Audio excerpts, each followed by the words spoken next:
Sejak dulu nggak punya takut.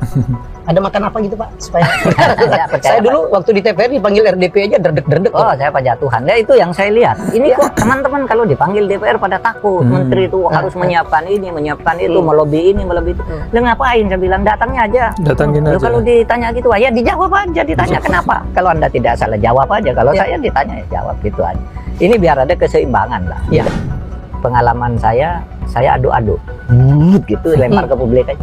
Dan saya sampaikan ke presiden dalam sebuah rapat kabinet, Pak, kalau situasi begini Pak Muni izin, saya punya dua cara. Satu diadu-adu biar muncul ke publik lalu dia perbaiki, atau kalau bisa kita perbaiki pelan-pelan ke dalam.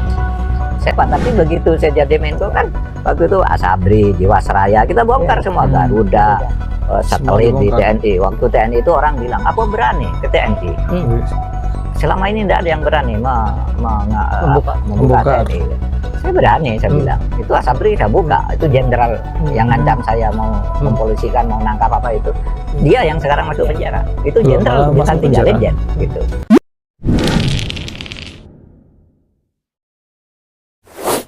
Assalamualaikum warahmatullahi wabarakatuh. Kembali lagi di channel DP Dakwah Populer. Oke teman-teman, seperti biasanya kita akan memberikan berita yang sedang viral, yang sedang trending, dan sekaligus mereaction videonya ya. Nah, masih dengan video Bapak Mahfud MD, berita Bapak Mahfud MD dengan sepak terjangnya ya, yang begitu berani membongkar kasus-kasus besar di negara Indonesia ini ya. Dari korupsi, kemudian dari kasus Sambo kemarin ya, dan juga pencucian uang dan lain sebagainya, masih banyak ya. Hal ini tidak mudah ya, apa yang dilakukan Bapak Mahfud MD, dan tentu mempunyai nyali yang besar juga. Dan dari beberapa kisah cerita dari Bapak Mahfud MD sendiri ya, ada ancaman-ancaman dari luar gitu kan ketika berusaha membongkar kasus tersebut. Dari awal sudah komitmen ya, bahwa ketika menangani kasus-kasus besar seperti ini memang diperlukan nyali yang besar. Dan ini perlu dijadikan contoh ya untuk pejabat-pejabat lainnya ya, bagaimana kejujuran, bagaimana tentang keadilan, kemudian keberanian juga ya, karena memang dibutuhkan ya sosok figur seperti Bapak Mahfud MD ini untuk membongkar kasus-kasus yang merugikan negara gitu kan. Oke, untuk lebih jelasnya kita simak videonya. PPATK diundang lalu dimarah-marahi, dituding-tuding gitu, dan yang dituding saya tapi dipantulkan lewat si Anu itu. Wah, waktu itu lalu ya saya bilang besok saya akan lawan ini gitu aja. Apalagi kemudian bukan saya loh yang nantang datang itu. Yang nantang itu sahabat saya juga yang Anu Pak Beni Harman. Ya, dia bilang Mahfud MD harus berani datang membuka itu. Lalu 3 jam sesudah dia ngomong gitu, saya tweet, Bismillah saya akan datang, tapi Benny, Arsul dan Arteria harus datang gitu. Bukan saya yang nantang, itu saya menjawab sebenarnya. Tapi yang diberitanya Mahfud MD menantang Benny, Arsul. Ya, saya menjawab aja tantangan karena dia duluan. Tapi karena cuma di capture kan berita tentang Benny itu, lalu yang dibaca pernyataan sayanya. Clickbaitnya. Iya, clickbait aja. Sejak dulu nggak punya takut. Ada makan apa gitu Pak? Supaya saya dulu waktu di TVRI dipanggil RDP aja derdek-derdek. Oh, saya percaya Tuhan. Ya itu yang saya lihat. Ini kok teman-teman kalau dipanggil DPR pada takut. Menteri itu harus menyiapkan ini, menyiapkan itu, melobi ini, melobi itu. Lah ngapain? Saya bilang datangnya aja. Datangin aja. Kalau ditanya gitu, ya dijawab aja. Ditanya kenapa? Kalau Anda tidak salah jawab aja. Kalau saya ditanya ya jawab gitu aja. Ini biar ada keseimbangan lah di dalam demokrasi itu. Ada poros-poros kekuasaan.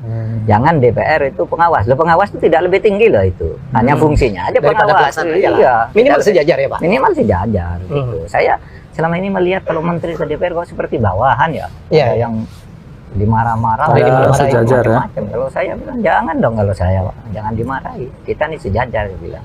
Memang Anda siapa, saya siapa kan gitu. Nah, saya menangkap kesan, mungkin salah dan bisa dibantah juga. Ada beberapa info terkait dengan pengelolaan pajak dan bea cukai ini, ada beberapa info yang tidak sampai secara clear kepada Bu Sri Mulyani. Sehingga saya gunakan teori saya selama ini, kalau sebuah aspirasi penting, keputusan penting itu ingin diambil, tapi sulit ke dalam karena birokratis. Pengalaman saya adu-adu. Gitu lempar ke publik aja.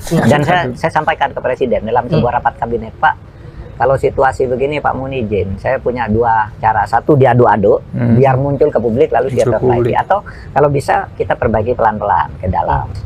saya lapor begitu ke presiden dan presiden setuju. Setuju backup. Iya, teori ado-ado itu setuju. Tapi Bapak menyadari nih ya, banyak pemimpin publik yang berkomunikasinya kepada publik menimbulkan tafsiran-tafsiran berbeda, kadang-kadang antar pejabat juga berbeda ya Pak ya? Iya, bisa kan sering itu terjadi. Iya. Sering itu terjadi. Dalam Iya. kasus 349T saya pikir terjadi ya? Iya, dalam kasus Ternyata itu setelah terjadi. diurut Iya, sama. sama. Setelah diurut sama. Cuma beda menyelesaikannya. Cuma oke lah, agar kegaduhan terhenti karena mau lebaran, sudah dijelaskan kan, ini sama tetapi ini sudah ditindaklanjuti, ini sudah ditindaklanjuti itu belum selesai deh. Ditindaklanjuti aja. Kita diam aja, udah ditindaklanjuti kembalikan sini agar tindak lanjutnya tuh tuntas kan begitu. Ya kita ya diam aja dan masyarakat maklum juga ini mau lebaran kira-kira dan harus diberikan kesempatan menjelaskan seperti itu. Ya, jadi tiba-tiba Pak dari peristiwa itu nama Pak Mahfud MD kembali muncul ya. Wah, inikah yang kita nantikan sekarang kan menjelang 2024 kan muncul calon-calon dari partai Pak. Ada yang udah confirm, ada yang baru digadang-gadang gitu. Ya Pak Mahfud belum tersebut dan sekarang tiba-tiba muka. Jangan-jangan ini yang tokoh yang dirindukan untuk memimpin Indonesia ke depan. Saya belum Calon presiden. menganalisis itu dan belum merasa berkepentingan untuk mengalas itu. Saya Belum ingin ke arah situ. menyelesaikan tugas-tugas saya yang disampaikan oleh Pak Jokowi dulu. Sampai selesai. Sampai selesai 5 hal itu tugas Pak Jokowi. 1, pemberantasan korupsi, 2, radikalisme gitu ya. Kemudian penyelesaian hak asasi manusia, lalu penegakan hukum dengan indeks persepsi hukumnya itu. Nah, itu yang saya fokus ke sana dulu. Bicara-bicara seperti itu kan ada waktu dan ada tempatnya. Tetapi terus terang sampai sekarang saya tidak merespon apapun tentang itu. Belum Kalau Bapak dicalonkan, Bapak Nah, bersedia? itu termasuk saya yang tidak merespon. Tidak akan Belum, merespon. tidak atau belum? Sekurang-kurangnya belum merespon. Ya. Gitu. Tapi beda Mas Helmi. Dulu di tahun 2019 kalau ada berita seperti itu pasti saya kejar kapitalisasi agar ini berkembang terus sehingga saya menguat. Karena waktu itu saya memang iya mau. Ya. Tapi sekarang saya tidak mengkapitalisasi, biar aja lah berkembang sendiri nanti pada saatnya kalau sudah perlu dijawab ya dijawab gitu. Saya tidak pernah mengkapitalisasi peristiwa ini sekarang, biar berkembang sendiri aja. Saya tidak Organik aja ya Pak? iya. biar alami ya. Saya tidak nyuruh teman juga agar ini membentuk tim apa, tidak usah. Tidak. Biar berjalan sendiri alami. Karena filosofi saya itu kalau jabatan sepenting itu, semua jabatan, tapi kalau sepenting itu dikejar juga kalau kalau tidak bisa tidak dapat. Tidak dikejar kalau mau diberikan oleh Tuhan kan gitu. Nah itu saya menjadi tenang dengan berpikir itu. Karena semua itu sudah pernah saya alami. Saya pernah ngejar jabatan juga tidak dapat, sudah mati-matian gitu bekerja tidak dapat. Tapi ketika saya sedang tidur-tiduran tidak apa-apa, tiba-tiba dipanggil diberi jabatan juga pernah gitu. Itu artinya apa? Itu Tuhan aja. Iya, saya belajar dari pengalaman itu bahwa kalau direncanakan, kalau Tuhan tidak mengizinkan, apalagi di politik bisa belok mendadak gitu. Kalau kita tidak merencana pun gitu, ya kita diam-diam. Kalau Tuhan menghendaki tiba-tiba dapat. Iya seperti dulu ketika saya jadi Menteri Pertahanan era Gus Dur kan itu ya starting point saya. Mulai naik kan di situ. Itu sama sekali saya tidak tahu kalau Gus Dur kenal saya. Tapi saya pasti kenal Gus Dur. Gitu. Tapi saya tidak tahu Gus Dur karena saya ternyata dia ingat udah lama 16 tahun lalu pernah kenal saya beberapa hari gitu. Dia ingat di sininya, ini anak bagus gitu kira-kira. Lalu diangkat. Saya tidak pernah berusaha. Sama ketika saya jadi ketua MK. Saya waktu itu ingin jadi menterinya Pak SBY dan sudah dipanggil oleh Pak SBY. Ternyata Pak Mahfud jadi. Nanti kalau saya jadi pokoknya Pak Mahfud gabung. Portofolionya juga sudah disebut gitu. Tapi begitu beliau terpilih, kontak-kontaknya putus semua. Tidak ada lagi. Nggak jadi, ya sudah. Ya, waktu itu saya agak kecewa. Ini kan dikejar nggak dapat. Tapi tiba-tiba beberapa bulan kemudian Pak SBY telepon saya tengah malam pulang dari luar negeri. Pak Mahfud, saya sekarang akan menanggani SK keputusan Presiden Pak Mahfud menjadi hakim MK. Dan itu jadi hakim MK itu tidak lebih rendah dari menteri. Kalau ketua MK itu lebih tinggi dari menteri. Karena satu jajaran secara protokoler dengan Presiden. Nah itu pelajaran itu kepada saya, lalu pelajaran terakhir yang betul 2019. Nah itu contoh baru lagi, ketika kita mau ngejar nggak bisa juga. Saya sudah membentuk tim kecil waktu itu, kejar-kejar, kapitalisasi. Kalau ada orang nyebut di sana Pak Mahfud, kembangkan gitu. Ada timnya. Sekarang enggak.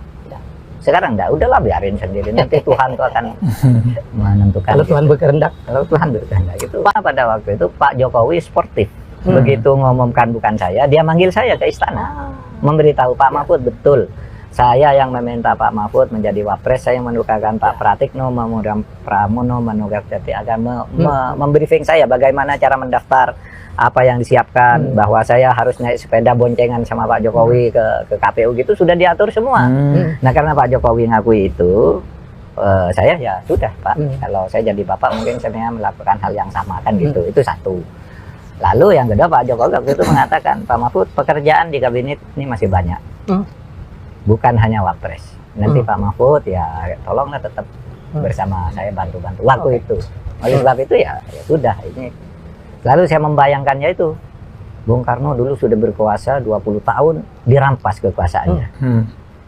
Saya kan nggak pernah berkuasa, cuma nggak jadi masuk. Kalau Bung Karno di atas dijatuhkan, saya kan cuma nggak jadi naik. Kenapa harus marah? Kenapa harus kecewa?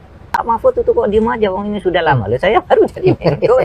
Buat apa? Tapi begitu saya jadi Menko kan, waktu itu Asabri, Jiwasraya, kita bongkar semua. Garuda, satelit di TNI. Waktu TNI itu orang bilang, apa berani ke TNI?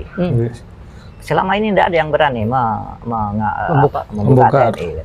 Saya berani, saya bilang. Itu Asabri saya buka. Itu jenderal yang ngancam saya mau mempolisikan, mau nangkap apa itu. Dia yang sekarang masuk penjara. Itu jenderal, bukan 3 legend. Gitu. Lah, sesudah itu saya terus Sambo ya Pak ya? Iya, Sambo. Yang agak keras itu Sambo. Nah sebelum itu yang mengangkut TNI itu saya panggil Panglima bersama Pak Prabowo sebagai Menhan. Pak, ini ada isu pemerintah nih, penegak hukum takut kalau mau menindak TNI. Apakah Bapak terima begitu? Kalau di tempat Bapak ada korupsi, boleh enggak saya tindak? Berani. Pak Prabowo siap katanya, laksanakan, silakan. Kami enggak mau TNI dijelek-jelekkan terus, gitu. Panglima, saya panggil Pak Andika, Pak, ini ada kasus begini, ini ada TNI-nya aktif, bisa enggak saya tindak? Tidak diganggu kan? Tidak, laksanakan. Justru kami itu ingin buang kesan bahwa TNI itu tidak bisa disentuh hukum, enggak boleh itu. Bapak laksanakan. Muncullah yang ini, satelit, yang 1,5 triliun ya. 1,5 triliun ya. Itu sekarang udah masuk ke pengadilan. Kita sudah dirugikan, tapi justru karena kita dirugikan itu kita buru ini. Kita buru. Nah sebenarnya saya bukan baru sekarang menjelang pemilu. Sejak awal saya diangkat tahun 2020 tuh sudah gebrakannya udah jalan terus kok. Dan itu tercatat, terutama BLBI yang kata orang uang negara sudah hilang. Berita dari Bapak Mahfud MD ya, gebrakan yang memberantas korupsi, pencucian uang dan lain sebagainya ya. Ternyata memang banyak sekali nih korupsi, tindak korupsi di negara kita ya. Orang-orang seperti Bapak Mahfud MD ini ya untuk berani ya mengungkap kasus-kasus tindakan korupsi seperti ini ya, karena sangat merugikan ya, merugikan masyarakat, negara gitu kan. Dan untuk teman-teman saya ingatkan lagi ya, yang baru menonton jangan lupa untuk subscribe dan tekan tombol loncengnya agar mendapatkan notifikasi video terbaru dari channel DP Dakwah Populer. Akhirul kalam, wassalamualaikum warahmatullahi wabarakatuh.